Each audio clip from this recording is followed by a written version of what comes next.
Pope Francis, the 266th leader of the Catholic Church, passed away on April 21, 2025 at the age of 88. His death, while not unexpected, brought a wave of mourning across the globe. The Vatican confirmed that the Pope died peacefully in his residence at the Vatican. Cardinal Kevin Farrell, the Vatican Camerlengo, announced the news, marking the end of a papacy that touched hearts and minds worldwide.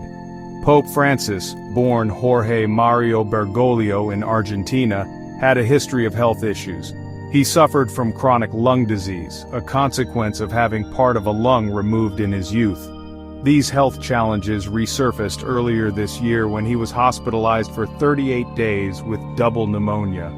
Although he recovered, his health remained a concern for many. Despite his declining health, Pope Francis remained committed to his duties until the very end. His final public appearance on Easter Sunday, April 20th, was a testament to his unwavering spirit. He delivered the traditional Urbi et Orbi blessing to a massive crowd gathered in St. Peter's Square. Images captured the Pope touring the square in his Pope-mobile, offering smiles and blessings to the faithful. Many saw this appearance as a poignant farewell, a final act of love for the church he shepherded for over a decade. His final private meeting was with U.S. Vice President J.D. Vance, the details of which remain undisclosed. Pope Francis's papacy will be remembered for its emphasis on compassion, humility, and dialogue. He consistently called for a poor church for the poor, advocating for social justice and economic equality. He challenged the world to see the face of Christ in the marginalized and the outcast, urging concrete action to alleviate poverty and suffering.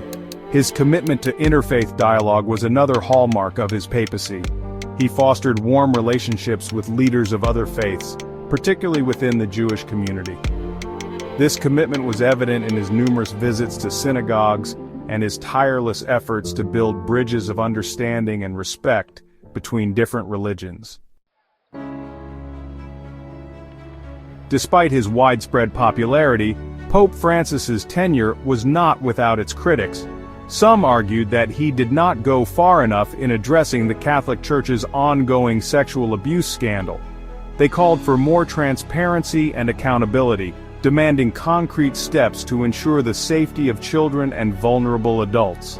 Another point of contention was the Pope's stance on the role of women in the Church.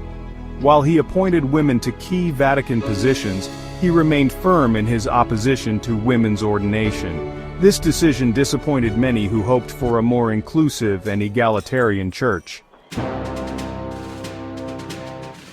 The Vatican has announced that Pope Francis's funeral will be held within the next few days.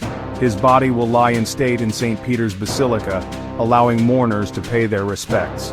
Cardinal Giovanni Battista Re, the Dean of the College of Cardinals, will preside over the funeral mass.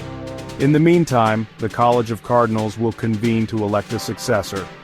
This conclave, a centuries-old tradition, will see cardinals from around the world gather in Rome to choose the next leader of the Catholic Church. The selection process is shrouded in secrecy, and the outcome is eagerly awaited by Catholics and non-Catholics alike. The passing of Pope Francis marks the end of an era, but his legacy of compassion, dialogue, and social justice will continue to inspire people of all faiths for generations to come. The Catholic Church now embarks on a new chapter, facing the challenges of the 21st century with a renewed commitment to the values espoused by its beloved former pontiff.